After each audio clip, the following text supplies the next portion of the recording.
नमस्कार, आप देख रहे हैं प्रदेश का नंबर 1 और सबसे भरोसेमंद news channel India news Haryana और मैं हूं आपके साथ आयुष चित्रांश। विधायकों का विश्वास जीतने के बाद अब गठबंधन सरकार शुक्रवार को अपना दूसरा बजट पेश करने जा रही है। गठबंधन सरकार का दूसरा और कोरोना काल का यह पहला बजट होगा, लिहाजा प्रदेश की जनता को इस बजट से काफी उम्मीदें हैं। बतौर वित्त मंत्री मनोहर लाल इस बजट को पेश करेंगे और इस बार भी इस बजट को टैब के जरिए पेश किया जाएगा। बजट पेश करने के लिए दोपहर 12 बजे का समय निर्धारित है। बजट लोकहित का होगा, सभी वर्गों का ध्यान रखा जाएगा और मुख्यमंत्री मनोहर लाल ने एक प्रेस कॉन्फ्रेंस के दौरान यह बात कही है। इसके साथ ही इस बार का बजट मुख्य रूप से शिक्षा, स्वास्थ्य, सुरक्षा, रोजगार, स्वावलंबन और स्वाभिमान सहित 5 विषयों पर केंद्रित होगा। आपको यहां पर यह भी बता दें कि अभी तक हरियाणा पर 1,98,000 करोड़ का कर्ज है, जो कि एसजीडीपी का 22.8% बनता है और इसलिए कर्ज के बीच तालमेल बिठाकर हर वर्ग को राहत देना सरकार के लिए इस बजट के दौरान एक बड़ी चुनौती होगा।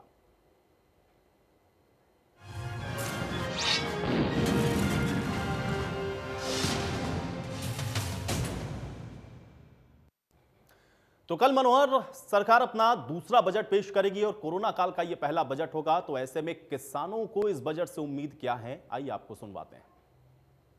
हरियाणा सरकार के बजट से ये चाहता हूँ कि किसानों की तरफ खास अपना ध्यान रखे। फसल अब पकने को तैयार हो रही है। अब फसल को काटने के लिए जो मेरे को उपकरण लेने हैं या मेरे को किराए पे मंगवाने, वो सब डीजल पे चलने हैं। पहली बात तो डीजल का रेट बहुत ऊपर जा रहा है, उसको कम से कम किसानों के लिए एक सब्सिडी में रखे। दूसरा, हमारा आड़तियों के साथ जो प्रेम प्यार इतने सालों से हमारा बंद चला आ रहा है, वो आज तक आगे भी चल रहा है, लेकिन उसे सरकार पता नहीं क्यों ख़त्म करना चाह रही है। मेरे को अब डीजल लेना है या मेरे को कुछ करना है, मैंने आड़ती के पास जाना, उससे पैसे लेके फिर अपना काम करूँगा। ठीक है जी, आड़ती के पैसे जब आड़ती को पेमेंट आएगी उसमें से कट के आ जाएंगे। सरकार थोड़ा सा आड़तियों और किसानों के बीच के प्यार को ख़त्म ना करे। यही चाहते हैं सर, देखो कि जो हमारी फसल है सही तरीके से बिकनी चाहिए, ठीक है ही नहीं, उसका रेट सही मिलना चाहिए। जो खाद है और जो पहले से उसी रेट में मिलना चाहिए, उसका एक्स्ट्रा रेट कोई नहीं होना चाहिए, ठीक है ही नहीं। हर जिस चीज़ में सब्सिडी लागू है, सब्सिडी मिलनी चाहिए। सरकार से यही डिमांड करता हूँ कि जिम्मेदार जो है वो कर्जाई है। कर्जा इतना है जिम्मेदार के पास, जैसे हम गेहूँ बोते हैं, गेहूँ निकलते हैं किले में तो 20 क्विंटल गेहूँ निकली और खर्चा उसके 20 दूना 40,000 की हो भी गई हो, उस पर खर्चा जाता है 25,000 रुपये। और कितने दिन में? 5 महीने में फसल आती है वो। तो जिम्मेदार दिन पे दिन कर्जाई होता जा रहा है। कारण क्या है कर्जाई होने का? एक तो दवाई जो है, कोई तो डुप्लीकेट बेच रहा है दवाई, अगर कोई दवाई दे रहा है तो दवाई बहुत महंगी है। से यही अनुरोध है कि उसमें किसानों के लिए ज़्यादा से ज़्यादा सब्सिडी दी जाए, ज़्यादा से ज़्यादा किसानों के लिए अच्छे से अच्छा प्रावधान हो। जैसे जो बजट पेश किया जाएगा उसमें सबसे पहले तो किसानों का लोन माफ़ हो। जो किसानों ने बैंक से जो लिया हुआ है पैसा, तो उनको जो किसान है उनको अच्छे से नहीं दे पाते, उनके बाद उनकी ज़मीन कुर्की हो रही है, उनको रोका जाए। और जो कह रहे हैं कि जैसे 3 कानून बिल आए हैं, वैसे तो ये सेंट्रल गवर्नमेंट के हैं, परंतु सेंट्रल गवर्नमेंट होने के नाते पूरे भारतवर्ष में लागू हैं।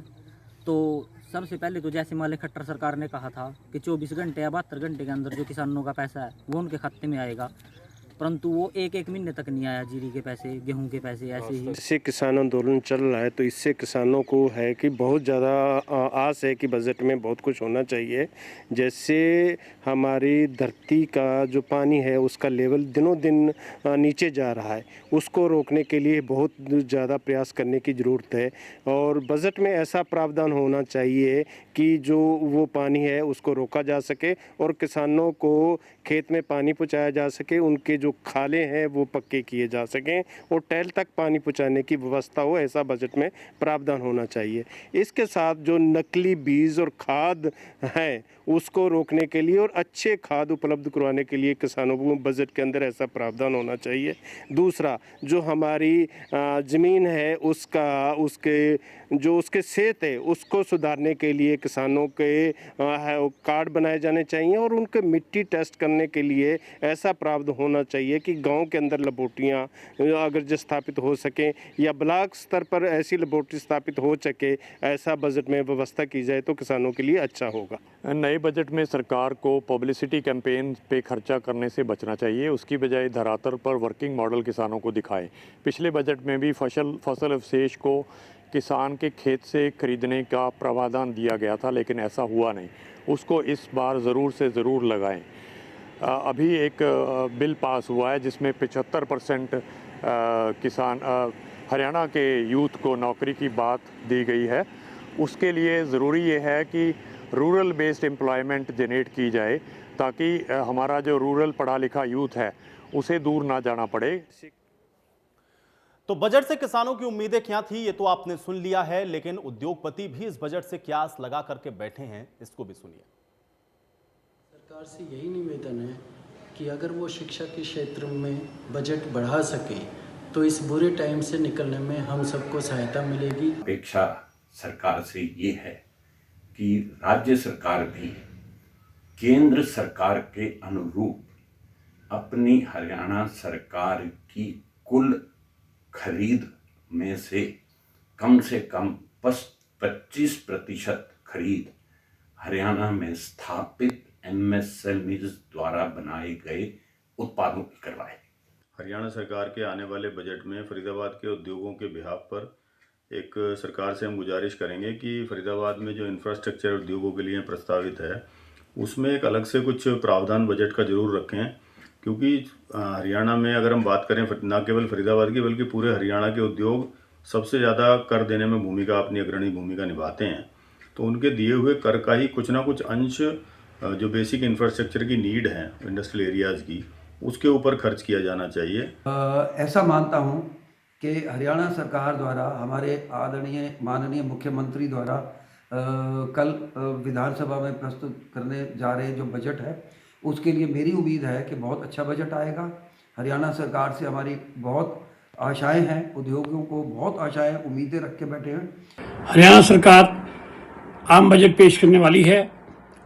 हमारी रिक्वेस्ट है कि सरकार MSME प्रोक्योरमेंट पॉलिसी में प्रावधान बदले जिसमें एलिजिबिलिटी क्राइटेरियन जो है वो प्रॉफिटेबिलिटी से हटकर नेटवर्थ पे आ जाए, क्योंकि कोविड के टाइम पे हमारी प्रॉफिटेबिलिटी जो है वो कम थी।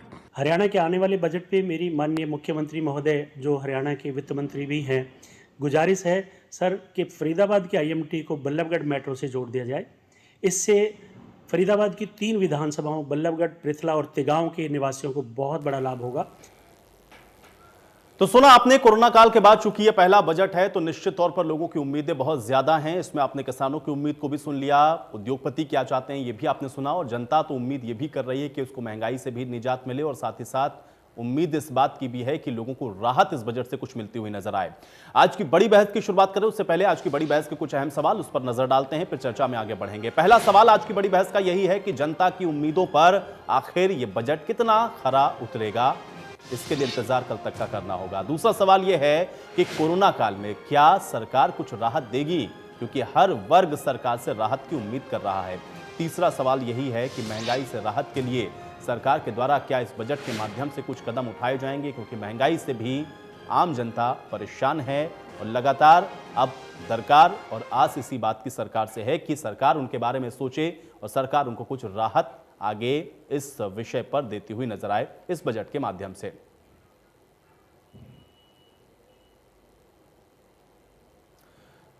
तो कोरोना काल में सरकार जो ये बजट पेश करेगी इससे उम्मीदें हर वर्ग को हैं। मुख्यमंत्री खुद इस बात को कह चुके हैं कि इस बार का बजट सभी को राहत देने वाला होगा और इसमें सब वर्ग का ख्याल रखा जाएगा, लेकिन उम्मीदें चूंकि हर बार बहुत ज्यादा होती हैं बजट के अंदर, अब उसको लेकर प्रावधान होते क्या हैं ये अपने आप में एक बहुत बड़ा सवाल है और कल तक के लिए इसका इंतजार करना होगा। चूंकि 12 बजे जब मनोहर लाल इस बजट को पढ़ना शुरू करेंगे तो उसके बाद धीरे धीरे ये स्पष्ट होगा कि इस बार हर वर्ग को इस सब बजट से क्या कुछ मिला है।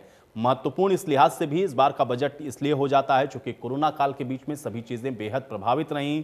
निश्चित तौर पर इसका असर सरकार के ऊपर भी पड़ा है, खजाने के ऊपर भी इसका असर पड़ा है, और चूंकि जो सबसे बड़ा विषय है, अगर बजट को आप बारीकी से देखें तो इस वक्त हरियाणा के ऊपर जो कर्ज है उसको भी कैसे मैनेज किया जाएगा, उसको बैलेंस कैसे करना है, और साथ ही साथ कल्याणकारी योजनाओं के लिए फंड के एलोकेशंस कहाँ से होंगे, आय की प्राप्ति कहाँ से होगी, और अगर नई योजनाओं की घोषणा होती है तो फिर उनके लिए वो फंड कहाँ से जनरेट होगा। ये एक चैलेंज सरकार के सामने भी है, चूंकि जनता उम्मीद के साथ हर बार बजट को देखती है और इस बार उम्मीदें कुछ ज़्यादा इसलिए भी हैं चूंकि कोरोना काल के बाद का ये बजट है, इसलिए हर वर्ग ये चाह रहा है कि उसको कुछ राहत इस बजट के माध्यम से मिले। लेकिन अब ये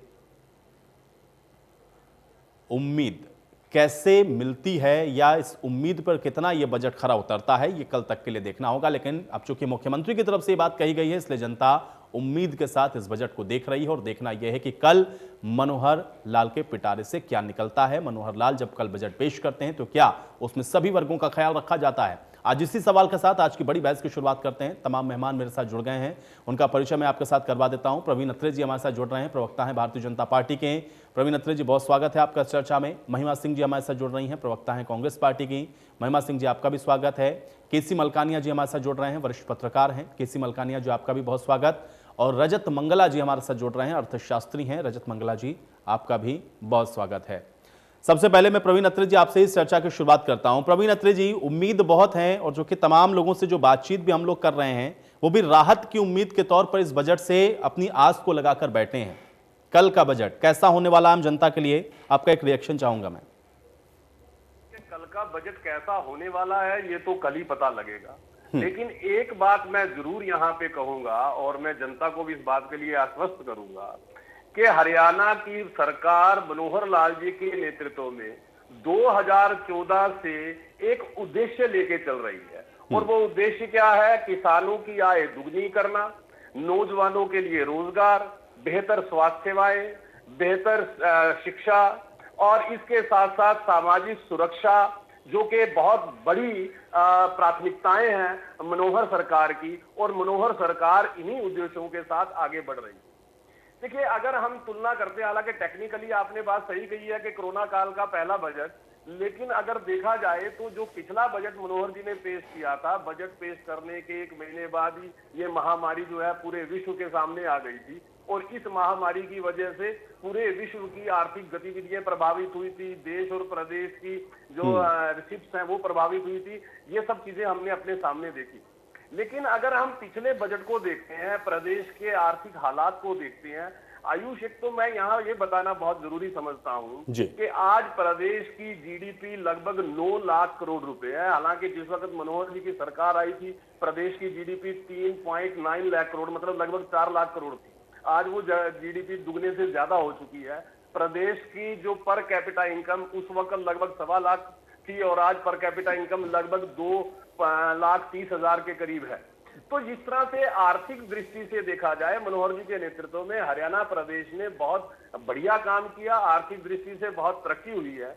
लेकिन पिछले बजट में जिस तरह से विशेष तौर पे कृषि क्षेत्र के ऊपर, शिक्षा के ऊपर एक फोकस था, हालांकि हर बजट की कुछ प्राथमिकताएं होती हैं, फोकस तो सभी क्षेत्रों पे रहता है, लेकिन कुछ क्षेत्रों की प्राथमिकताएं रहती हैं। पिछले बजट में प्राथमिकता थी कृषि क्षेत्र की, शिक्षा क्षेत्र की, लेकिन इस बजट में सभी क्षेत्रों के साथ साथ जो प्राथमिकता है वो स्वास्थ्य सेवाएं और रोजगार का जो क्षेत्र है, किसान की आय दुगनी हो, ये हमारी प्राथमिकता पहले दिन से है। तो विशेष तौर पे प्राथमिकताओं का क्षेत्र रहने वाला है स्वास्थ्य, क्योंकि स्वास्थ्य सेवाएं बेहतर से बेहतर मिले, इसके ऊपर सरकार का फोकस है। अगर हम पिछले बजट की बात करते हैं, आपने देखा होगा कि पिछले बजट के अंदर कृषि क्षेत्र पे 6,480 करोड़ रुपए का आवंटन हुआ था, और सिंचाई के मामले में देखें तो सिंचाई क्षेत्र के ऊपर लगभग 4,960 करोड़ रुपए का आवंटन हुआ था। देखिए, मैं जब भी कोई फिगर की बात करूंगा, मुझे तुलना करने के लिए पहले की फिगर का जिक्र जरूर करना पड़ेगा। मेरे कोई मित्र को इस बात से परेशानी ना हो, क्योंकि जब हम कोई फिगर की बात करते हैं तो तुलना करना हमारा जरूरत बन जाती है कि हम बता सकें कि मनोहर जी क्या बेहतर कर रहे हैं और पहले क्या होता था। इस तुलना के लिए मैं ये बात कहूंगा कि 2014 के अंदर कृषि क्षेत्र के अंदर जो आवंटन था मात्र 2,000 करोड़ रुपए था, लेकिन मनोहर जी जब बजट पेश करते हैं वो कृषि क्षेत्र का आवंटन 6,04,080 करोड़ रुपए, मतलब 3 गुने से ज्यादा हो जाता है। तो यही बताने के लिए काफी है कि किस तरह से इस सरकार की प्राथमिकता हमारे प्रदेश का किसान है। इसी तरह की बात मैं करता हूं सिंचाई क्षेत्र पे। जैसे सिंचाई क्षेत्र के अंदर मनोहर जी जब पिछले बजट में 4,960 करोड़ रुपए का आवंटन करते हैं, तो मैं 2014 की बात करूंगा तो कुछ साथियों को शायद दुख भी होगा, शायद उनको लगेगा कि उस वक्त हो क्या रहा था इस देश प्रदेश के अंदर, मात्र 1200 करोड़ रुपए का आवंटन। तो मेरा कहना केवल ये है कि एक ऐसा समय हरियाणा प्रदेश में था कि हरियाणा प्रदेश की तत्कालीन सरकार अपना बजट पेश करती है जिसका फिगर रहता है 57,000 करोड़ रुपए। मनोहर जी पिछला बजट पेश करते हैं 1,42,000 करोड़ रुपए, मतलब उस वक्त के बजट का 3 गुना। जीडीपी 2 गुने से ज्यादा हो जाती है, पर कैपिटा इनकम दुगनी हो जाती है। तो कहीं ना कहीं ये बात हमें देखनी पड़ेगी कि आर्थिक क्षेत्र में प्रदेश की जनता ने अपने सामर्थ्य से और मनोहर जी के नेतृत्व में बहुत बड़ी तरक्की की है, और उस पैसे को जो प्रदेश के एक्सचेकर की खून पसीने की कमाई वो सही जगह पे खर्च की है, ये सबसे ज्यादा महत्वपूर्ण। चलिए महिमा जी, मैं इसलिए कर रहा हूं। महिमा जी उम्मीद है कल के बजट से?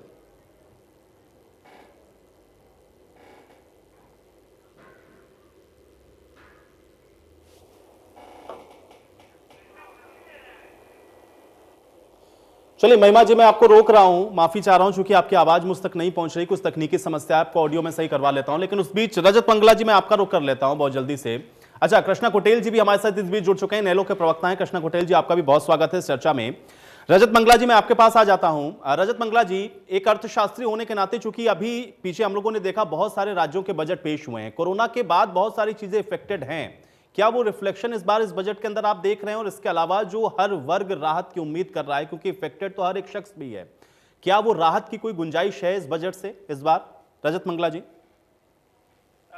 आयुष जी, सबसे पहले thank you so much for inviting me. और मैं सबसे पहले ये कहना चाहूंगा कि मैं स्पेशली जो उद्योग जगत के बारे में अगर मैं बात करूं तो हरियाणा की जो ईज ऑफ डूइंग बिजनेस की रैंकिंग है DIPP रिकॉर्ड के हिसाब से, वो 2018 में नंबर 3 पर थी, जो कि 2019 में गिरकर 16 हो गई। तो ये अपने आप में दर्शाता है कि इंडस्ट्री को कुछ चैलेंजेस यहाँ पर फेस हो रहे हैं, जिस वजह से 3 नंबर से 16 नंबर पे चली गई। और अब क्योंकि अनएम्प्लॉयमेंट हरियाणा के अंदर पिछले बजट में ये इसकी फिगर्स भी हैं कि 8.6% अनएम्प्लॉयमेंट रेट हरियाणा के अंदर है as compare to 6.1% in overall India. और फीमेल अनएम्प्लॉयमेंट रेट जो है वो 11.5% है as compare to all India female unemployment rate 5.7% का। अब गवर्नमेंट ने देखा जाए तो पीछे रिसेंटली एक 75% रिजर्वेशन के लिए कानून पास किया है, जिससे कि उम्मीद है सबको कि अनएम्प्लॉयमेंट कम हो सकती है हरियाणा में। पर उसका एक सेकंड इम्पैक्ट, जो कि जिसका सबसे बड़ा इम्पैक्ट गुड़गांव के ऊपर पड़ सकता है, क्योंकि वहां पे बहुत सारी MNCs हैं और वो प्रदेश के बहुत सा जो GST कंपोनेंट है उसको वो कंट्रीब्यूट करती हैं, तो कहीं उनको जो है इसकी वजह से प्रॉब्लम फेस ना हो इस एक्ट की वजह से। और कहीं वो, क्योंकि पीछे न्यूज रिपोर्ट आ रही थी कि उनका रुख हो रहा है दूसरे स्टेट्स में अपनी डेवलपमेंट करने के लिए, तो एक ये ऐसा क्षेत्र है जिसके ऊपर विचार करना चाहिए कि already ease of doing business जो है वो रिड्यूस हो रही है उसकी रैंकिंग, और MNCs ऑलरेडी पिछले 2-4 दिन से पेपर्स में न्यूज आ रही है कि वो लोग काफी निराश हैं इस डिसीजन से। तो कहीं ऐसा ना हो कि अनएम्प्लॉयमेंट को बैलेंस करने के चक्कर में हम जो जितनी एम्प्लॉयमेंट और जितना रेवेन्यू जनरेट कर रहा है हरियाणा इन गुड़गांव क्षेत्र से, उसकी वजह से उस पर इम्पैक्ट आए। और सेकंड जो इम्पोर्टेंट एस्पेक्ट है वो है डीजल और पेट्रोल के रेट, जो कि बढ़ते जा रहे हैं, और उस पर वैट कंपोनेंट को सरकार को सोचना चाहिए कि रिड्यूस करे, ताकि ये जो प्राइस इंक्रीज है, जो इन्फ्लेशन इंक्रीज है, जिस पे पीछे आप लोगों ने काफी चर्चा भी करी थी आपके चैनल में, तो इस पर लोगों को आम जनता को राहत मिले। और कोरोना का इम्पैक्ट तो सभी क्षेत्रों पर है ही, उसमें एजुकेशन सेक्टर सबसे बड़ा है जो अभी तक उभर कर नहीं आ पाया है, तो उसके लिए कुछ स्पेशल जो है इंसेंटिव दिए जाए, ताकि बहुत सारे लोग जो है वो ये सोच रहे हैं कि अब मैं एजुकेशन सेक्टर में काम ही क्यों कर रहा हूँ, क्योंकि वो बिल्कुल लॉस मेकिंग है इस समय। और पीछे सरकार ने एक इंटरेस्ट सबवेंशन स्कीम दी थी 6 महीने के लिए इंडस्ट्री को वेजेस को पे करने के लिए। वो रिक्वेस्ट है सरकार से कि उसको थोड़ा बढ़ाया जाए, क्योंकि अभी सारी इंडस्ट्री उभर कर नहीं आ पाई है कोरोना से। बिल्कुल। महिमा जी, आप मुझे सुन पा रही हैं?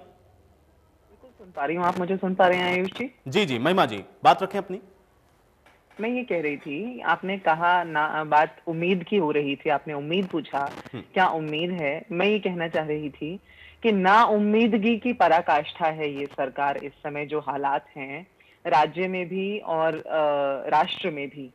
देखने वाली बात ये है आयुष जी यहाँ पर कि विश्व से बार बार ऐसी रिपोर्ट्स आ रही हैं। पहले तो ये रिपोर्ट आई थी कि हम पार्टली फ्री डेमोक्रेसी हैं, और अभी आज ही मैं पढ़ रही थी कि स्वीडन इंस्टीट्यूट की एक डेमोक्रेसी रिपोर्ट आई है जो ये कहती है कि हम सिर्फ एक इलेक्टोरल ऑटोक्रेसी हैं, विश्व हमें ऐसे देख रहा है। वहीं इस दौर में अब राज्य का बजट भी किया जाने वाला है। पहले ही जो ये सरकार है वो अपने आप को, अपने जमीर को जनता की नजरों में, किसान की नजरों में तो गिरा ही चुकी है। विधानसभा के पटल पर भी हम देख रहे थे, बड़े बड़े आंकड़े बताए जा रहे थे, और हर जगह हर पटल पर देखने को मिलता है कि बड़े बड़े आंकड़े इन लोगों के पास, इनके प्रतिनिधियों के पास हैं बताने के लिए। लेकिन एक आंकड़ा जो नहीं है मौजूद पिछले कुछ वर्षों से, वो है किसान की सुइसाइड्स का, किसान की आत्महत्या का आंकड़ा। वो कहीं मौजूद नहीं है, वो उससे पहले मौजूद होता था। ये भी बता दें कि 2014 से पहले वो आंकड़ा मौजूद होता था, क्योंकि हम अपनी गलती को मानना जानते हैं। लेकिन आज की तारीख में वो आंकड़ा कहीं पर भी मौजूद नहीं है। इसी कड़ी में जोड़ते हुए ये भी बात देखने वाली है आयुष जी कि रॉकी मित्तल को कल गिरफ्तार किया गया, पिछले महीने उनको निकाला गया था। इस सरकार के खिलाफ बोलने वाले हर व्यक्ति को किस तरह से ट्रीट किया जाता है वो जग जाहिर है, और इसी के चलते नो कॉन्फिडेंस मोशन के अंदर गोपनीय मतदान नहीं करवाया गया, और इसी का नतीजा है कि नो कॉन्फिडेंस मोशन में हम 30 से सिर्फ 32 पर आ पाए, 30 से 50 या 60 पर नहीं आ पाए, जो कि हम आ जाते यदि गोपनीय मतदान हो जाता तो। और उसके बाद बजट, जो कल नाउमीदगी का बजट पेश होने वाला है, वो उसकी सच्चाई भी वहीं से उभर कर सामने आ जाती। लेकिन ऐसा नहीं हुआ। कल बजट जो पेश होगा उसमें हम जो देखेंगे वो यही होगा कि ना तो बढ़े हुए फ्यूल प्राइसेस के ऊपर कोई बात होगी, नहीं किसी और ऐसी चीज के ऊपर जो हमारा हताश किसान का वर्ग है, जो हमारा हताश मजदूर का वर्ग है, जो हमारी हताश जनता है। मुझे तो ऐसा बिल्कुल नहीं नजर आता, ना ही मेरी पार्टी को, कि किसी भी तरह की कोई राहत मिलने वाली है। हम कल भी यहाँ बहस कर रहे होंगे, हम कल भी उस बहस में यही बात कर रहे होंगे कि एक बार फिर महिमा जी देखिए, एक विपक्षी पार्टी के जो प्रतिनिधि होते हैं उनसे एक सवाल मैं हमेशा पूछता हूं, क्योंकि हमेशा हम लोग देखते हैं बजट के बाद ये कहा जाता है निराशाजनक बजट है, लेकिन क्या कुछ एक आध पॉइंट भी ऐसे होंगे जिसपे आप सकारात्मक टिप्पणी करेंगी? आप कहेंगी कल कि हाँ नहीं चलिए ये तो बेहतर किया इन्होंने, या बिल्कुल ही ना उम्मीद? बजट आने के बाद पता चलेगा आयुष जी, यदि ऐसा। चलिए महिमा जी, कल भी मिलेंगे हम लोग, कल मैं आपसे जरूर पूछूंगा ये बात। कृष्णा कोटिल जी, एक रिएक्शन में आपका भी चाहूंगा, क्या उम्मीद है कल के बजट से? सबसे पहले मैं आपको नमस्कार करना चाहूंगा कि आपने मुझे अपने इस चैनल से जो है कनेक्ट किया है। जी जी सर, जो कल बजट आने वाला है ये नाउम्मीदगी का जो है कि बजट है, क्योंकि आप देख रहे हैं कि आज प्रदेश के अंदर बड़े पैमाने पे जो है कि आज किसानों का जो है कि वो शोषण हो रहा है, और जो है कि बेरोजगारी जो है कि बड़े पैमाने पे है, और आज रोजगार के कोई भी हरियाणा प्रदेश के अंदर जो है कि साधन नहीं है। जब से जो है कि ये बीजेपी की सरकार बनी है तो युवाओं को जो है कि इन्होंने कुचलने का जो है कि वो काम किया। और आर्थिक क्षेत्र के बारे में जैसे कि आप बोल रहे थे कि भी है ना काफी हद तक जो है इन्होंने इम्प्रूव किया है, तो मैं ये कहना चाहूंगा कि जो है कि हम बड़ा जो है कि लो स्थिति में जो है कि हम पहुंचे हैं। और कल जो आपने देखा भी अविश्वास प्रस्ताव, जो किसान जो है अन्नदाता है, जो अन्न पैदा करके जो है और जो हमें जो है कि वो जीवन भरण पोषण का काम करता है, तो उसके अंदर जो है कि किसानों के प्रति इस सरकार को कतई भी जो है कि लेश मात्र जो है भी कोई भी दया की भावना नहीं है, उनके प्रति कोई भी संवेदना नहीं है कि भी हम किसानों के प्रति जो है कि उनको बढ़ाने के लिए कोई काम करें। अब जब हमारे प्रदेश के अंदर किसान ही नहीं रहेगा, मजदूर ही नहीं रहेगा, युवा ही नहीं रहेगा, तो लेकिन उस बजट से हम क्या उम्मीद रख सकते हैं। और कल जो कांग्रेस ने जो काम किया है, और ये एक मिली भगत, मैं तो मिली भगत ही कहूंगा, और क्योंकि ये अक्सर पहले ही पता था कि अगर मान ले सरकार को गिराना होता तो कांग्रेस को ये काम करना होता कि वो अपना रिजाइन देते, तभी सरकार जो है कि वो गिर सकती थी। और एक जनता जो है कि आज जनता के साथ जो कुठाराघात हो रहा है और जनता चुनाव के माध्यम से जो है कि उसका बदला लेती है और पूरे देश के अंदर इसका एक मैसेज भी जो है कि वो बढ़िया जाता है। लेकिन आज जो है कि चोरा चोरी का खेल जो है कि वो खेला जा रहा है। और दूसरा जो है कि आज ना एजुकेशन के शिक्षा के क्षेत्र के मामले में जो है कि हम कुछ कहना चाहेंगे कि है ना ये सरकार जो है कि शिक्षा के क्षेत्र के अंदर जो है कि कुछ कार्य कर रही है। मैं तो ये कहना चाहूंगा कि जो शेड्यूल कास्ट है, शेड्यूल कास्ट का जो बच्चा जो शिक्षा ग्रहण करता है उसको जो स्कॉलरशिप मिलती है और पिछले समय के अंदर जो है कि स्कॉलरशिप घोटाला बड़ा पैमाने पे हुआ है, तो हम क्या उम्मीद कर सकते हैं इन लोगों से कि भी है ना एक विकास का जो है कि काम करेंगे, शिक्षा क्षेत्र के अंदर जो है कि ये काम को करेंगे। चलिए ठीक है। केसी मलकानिया जी, वरिष्ठ पत्रकार होने के नाते बहुत सारे बजट आपने देखे, इसका विश्लेषण भी आपने किया होगा अपने आधार पर, लेकिन अब चूंकि कोरोना काल के बाद का ये जो बजट है और महंगाई से चूंकि आम आदमी बड़ा उम्मीद ये कर रहा है, तो कोरोना का इफेक्ट ऊपर से महंगाई की वजह से परेशान, उम्मीद बहुत है, क्या वो दिखेगा, कल रिफ्लेक्ट होगा इस बजट के अंदर, और आप कितना उम्मीद कर रहे हैं कल के बजट से? आयुष जी, ये तो बड़ी क्लियर बात है कि हम कोरोना से जूझ रहे हैं और अभी तक थोड़ा लगता था कि हम कोरोना से निकल गए हैं, परंतु वो फेस दोबारा आ रहा है।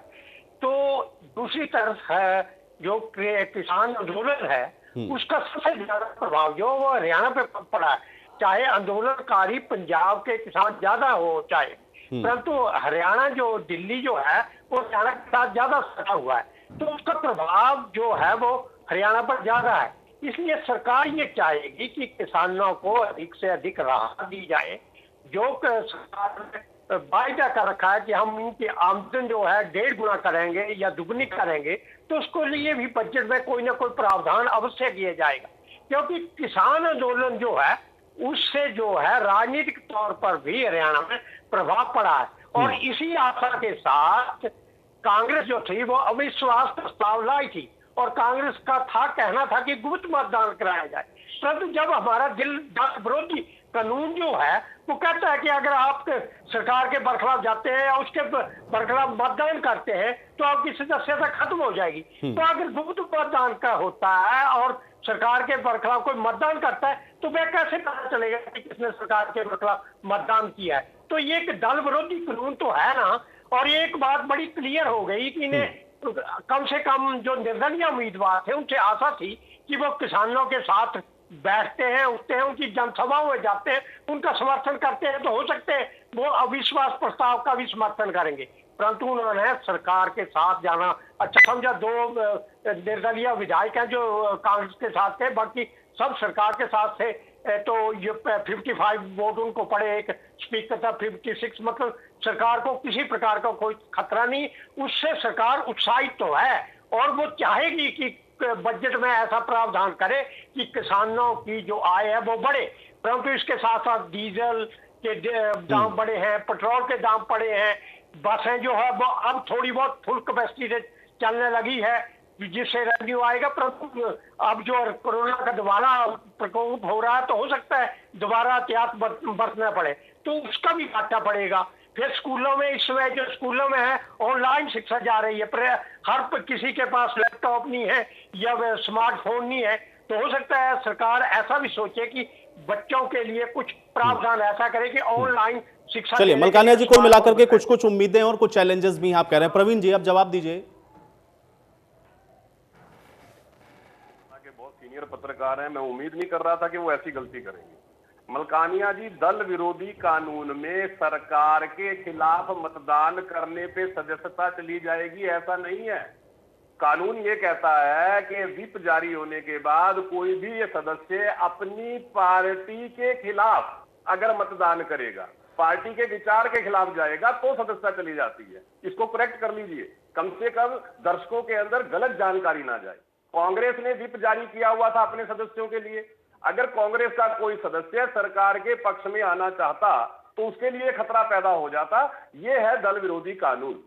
अब बात करूंगा मैं कांग्रेस वाली बहन जी की।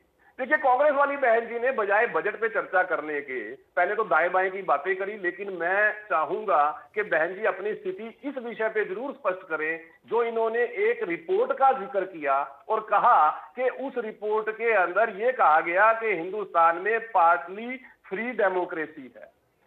आयुष, ये एक यूएसए की एनजीओ है जिस एनजीओ ने एक ऐसी रिपोर्ट जारी की जिस रिपोर्ट में उसने ये कहा कि कश्मीर भारत का हिस्सा नहीं है। नंबर एक, उसने अपनी रिपोर्ट में कश्मीर को भारत से अलग बताया और बहन जी यहां बैठ के उस रिपोर्ट का समर्थन कर रही हैं। तो मैं ये मान के चलूंगा, दर्शक भी ये मान के चलेंगे कि कांग्रेस वैचारिक रूप से कश्मीर को भारत का हिस्सा नहीं मानती, क्योंकि बहन जी ने खुद उस रिपोर्ट का यहां पे जिक्र किया है। Number one. नंबर टू, यहां पे ये कहा गया कि किसानों की सुसाइड का आंकड़ा साया नहीं होता, मतलब बताया नहीं जाता। बहन जी अभी दसूआ में, होशियारपुर डिस्ट्रिक्ट पंजाब, दसूआ में 2 पिता पुत्र किसानों ने खुदकुशी कर ली और सुसाइड नोट में लिखा कि पंजाब सरकार ने कर्ज माफी का वायदा किया था जो पूरा नहीं किया, इस वजह से हम आत्महत्या कर रहे हैं। उस पे बहन जी अपनी स्थिति जरूर स्पष्ट करें, क्योंकि वो आंकड़ा पूरे देश के सामने है। अब बात आती है जो नो कॉन्फिडेंस मोशन का जिक्र बहन जी ने किया कि गुप्त मतदान नहीं करवाया वरना तो पता नहीं क्या हो जाता। देखिए तो वही हो गया आयुष कि जे साडी चाची दे मुछा होती तो उन्हें चाचा कहते, मतलब हरियाणा हिंदी में बोल देता हूं कि चाची के मुछे होती तो उसको चाचा कहते।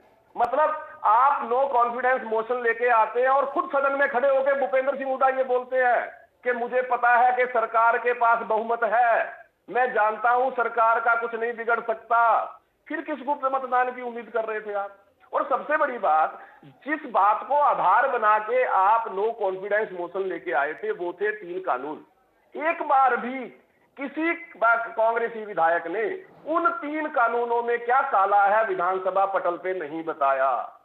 भूपेंद्र सिंह हुड्डा ने तो ये तक कहा कि मुझे इन 3 कानूनों से कोई ऐतराज नहीं है, प्रोसीडिंग निकलवा के देख लीजिए विधानसभा की कल की। हुड्डा साहब के शब्द हैं ये।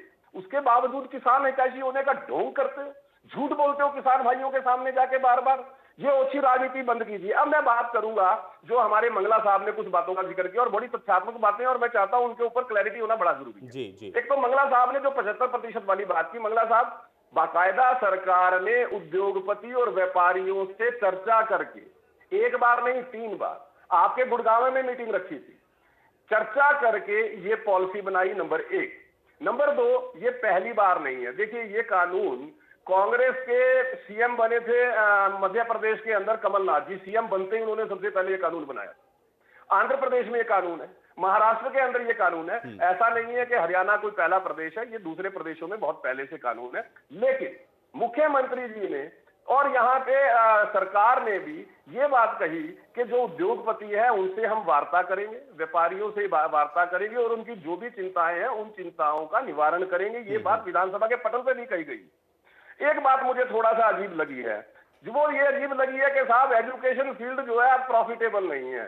मंगला जी, जो शिक्षा क्षेत्र है वो लाभ कमाने का क्षेत्र सैद्धांतिक तौर पे नहीं माना जाता, इसलिए उससे लाभ कमाने की बात करना मुझे लगता है सैद्धांतिक तौर पे व्यावहारिकता के पैमाने पे ठीक नहीं है। लेकिन आपने डीजल और पेट्रोल का जिक्र किया, मैं यहां फिर बताऊंगा, कल मुख्यमंत्री जी ने विधानसभा के फ्लोर पे ये बात कही कि अगर विपक्षी, जहां जहां विपक्षी दलों की सरकार है, जैसे राजस्थान में कांग्रेस है, पंजाब में कांग्रेस है, क्योंकि इस पे स्टेट टैक्स होता है, वैट होता है और केंद्र की एक्साइज ड्यूटी होती है, कि हम भी जहां जहां विपक्षी दलों की सरकार है वो भी अपने टैक्स हटाने के लिए और केंद्र से इस विषय पे वार्ता हम करने के लिए तैयार है कि कुछ रिलीफ केंद्र दे, कुछ रिलीफ हम दे, जिससे कि इस पे रिलीफ हो। लेकिन एक भी कांग्रेसी नेता ने ये नहीं कहा कि साहब ठीक है हम बात करेंगे पंजाब कांग्रेस सरकार से, हम बात करेंगे राजस्थान कांग्रेस सरकार से। उनकी जीभ तलवे पे क्यों चिपक जाती है ऐसे मामले में? और सबसे बड़ी बात, ये जीभ तब चिपक जाती है, राजस्थान में 36% वैट चार्ज कर रहे हैं जबकि हरियाणा में 17% वैट है। और सबसे महत्वपूर्ण चीज, जब प्रदेश सरकार पूरी स्पष्टता से अपने बजट के अंदर ये दिखाती है कि हमारे जो रिसिप्ट्स हैं हमने किस किस फील्ड में किस तरह से एलोकेट करके खर्चा किए, वरना हालात मंगला जी ये थे, मुझे नहीं पता आपको कितनी जानकारी है कितनी नहीं है, लेकिन फिर भी बता देता हूं, 13-14 के बजट के अंदर फिस्कल डेफिसिट 8,930 करोड़ रुपया, और लेआउट प्लान क्या था आपको हैरानी होगी मंगला जी, मात्र 20,000 करोड़ रुपया। और वो जो 8,930 करोड़ रुपया आज तक प्रदेश की जनता ढूंढ रही है कि साहब ये पैसा जाता किसकी जेब में था, नजर नहीं आता था कहीं पे। हम प्लान लेआउट करते थे 20,000 करोड़ रुपए का, वो दिखता नहीं था। लेकिन आज जो कैपिटल एक्सपेंडिचर बजट के अंदर मनोहर सरकार ने किसी भी साल में जो कैपिटल एक्सपेंडिचर एलोकेट किए वो प्रदेश की जनता को दिख रहा है कि आरओबी कहां का बना। चाहे मैं एग्जांपल करूं, पंचकुला की बात करता हूं, मैं पिंजौर की बात करता हूं, दिख रहा है कि जो पिछले बजट के अंदर आरओबी की बात की थी वो आरओबी बन रहे हैं। जो एलिवेटेड ट्रैक की बात की थी रोहतक में बन रहा है, कुरुक्षेत्र के अंदर काम हो रहा है। जो एयरपोर्ट की बात की थी हिसार में तैयार हो चुका। तो आज स्थिति ये है कि जो रिसिप्ट जो सरकार के पास आमदन है, जो प्रदेश की जनता का पैसा है, वो प्रदेश की जनता के प्रवीण जी एक छोटा सा है। रिएक्शन और दे दीजिए, फिर मैं मंगला जी का रुख कर लेता हूं। उन्होंने ईज ऑफ डूइंग बिजनेस की भी बात की। एक जो तीसरे पायदान पर हरियाणा हुआ करता था वो आज 16वें पर पहुंच गया, ऐसा क्या हुआ है और इसको भी क्या फोकस करने वाले हैं? क्योंकि इंडस्ट्री के अंदर अगर ये सारी चीजें हो रही हैं और अगर ईज ऑफ डूइंग बिजनेस के अंदर ये आपकी रैंकिंग घट रही है तो निश्चित तौर पर ये भी इफेक्ट कर रहा है। ऐसा क्यों हुआ है और इसको लेकर के क्या हो सकता है?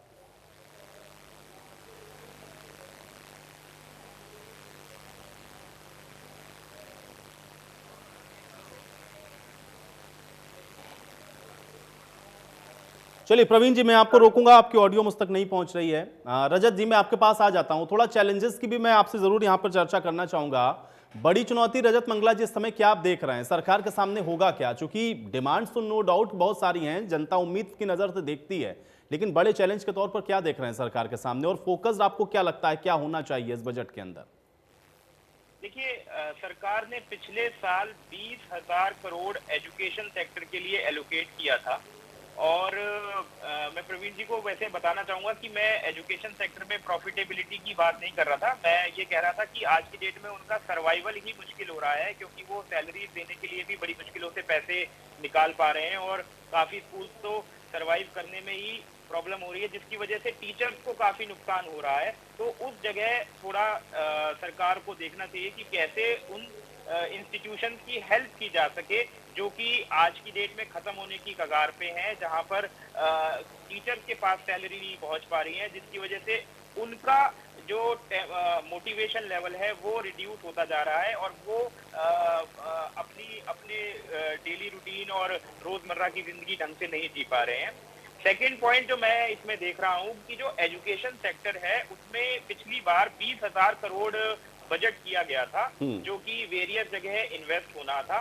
पर आपको पता है कि पिछले साल कोरोना की वजह से ये बच्चे स्कूल नहीं पाए और एजुकेशन जो है वो जितना स्पेंड वहां पर होना चाहिए था, अब देखा जाने वाली बात कल ये रहेगी कि कितना एक्चुअल में सरकार इसमें से स्पेंड कर पाई, बिकॉज सरकार के पास डेफिनेटली एजुकेशन सेक्टर में अपॉर्चुनिटीज रिड्यूस हो गई होंगी कोरोना की वजह से। अब ये जो पैसा वो नहीं स्पेंड कर पाए होंगे, इसको वो आगे किस तरीके से एजुकेशन सेक्टर को बढ़ावा देने के लिए लगा सकते हैं, ये एक मेजर मुद्दा मुझे जो लगता है वो कल होने वाला है। प्रवीण जी बहुत जल्दी से ईज ऑफ डूइंग बिजनेस पे जवाब दीजिए। देखिए, मैं एक एग्जांपल में जिस रिपोर्ट का जिक्र कर रहा था, पार्लियामेंट के फ्लोर पे रिपोर्ट रखी गई है और जिस रिपोर्ट का क्वेश्चन ये था कि कितने उद्योग अलग अलग प्रदेशों से शिफ्ट हुए हैं, और आपको आयुष जान के प्रसन्नता होगी हरियाणा से एक भी उद्योग शिफ्ट नहीं हुआ, जिसके अंदर राजस्थान से 489 उद्योग शिफ्ट हुए हैं। पुडुचेरी जहां कांग्रेस की सरकार थी 31 उद्योग शिफ्ट हुए हैं पिछले टेन्योर में। हरियाणा प्रदेश से एक भी उद्योग शिफ्ट नहीं हुआ है। हरियाणा प्रदेश ने ईज ऑफ डूइंग बिजनेस के लिए सभी परमिशंस एक रूफ के नीचे मिले उद्योगपति को इस व्यवस्था का प्रावधान किया था, ये व्यवस्था की थी। जिस तरह से किसानों के लिए अटल सेवा सरल केंद्र खोले थे, सरल केंद्र खोले थे, उसी तरह से उद्योगपतियों के लिए प्रावधान किया था। ये बात मैं मंगला जी की से सहमत हूं कि इस विषय पे और ज्यादा काम करने की जरूरत है और हरियाणा प्रदेश इस विषय पे बहुत तत्परता से काम कर रही है। मंगला जी आपको भी जानकारी होगी और आपको खुशी होगी अगर नहीं, मैं बता देता हूं। एक लिथियम बैटरी बनाने की इंडस्ट्री हरियाणा प्रदेश के अंदर लगने जा रही है, जो यहाँ पे 7,000 रोजगार जनरेट करेगी। मारुति खरखोदा के अंदर एक्सटेंशन यूनिट लगाने के लिए जमीन ले चुकी है। इसी तरह से और इंडस्ट्रीज जो है वो हरियाणा के अंदर एक्सपेंशन कर रही हैं। हरियाणा की बात करूं, अगर मैं पिछले 5 साल की बात करता हूं, लगभग 60,000 करोड़ रुपया हरियाणा के अंदर निवेश हुआ।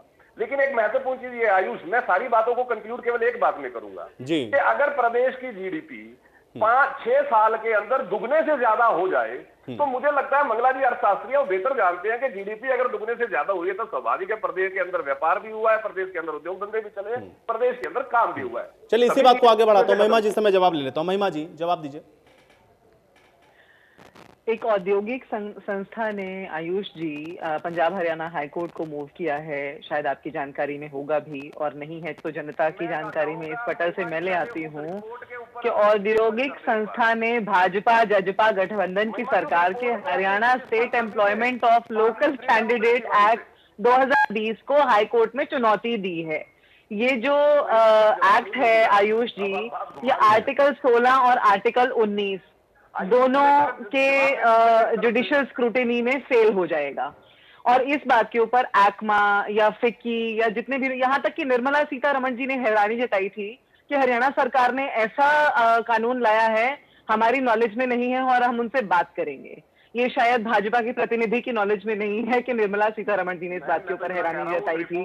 औद्योगिक संस्था ने आशंका ये भी जताई है आयुष जी कि इस कानून के लागू होने से हरियाणा से इंडस्ट्री का पलायन हो सकता है।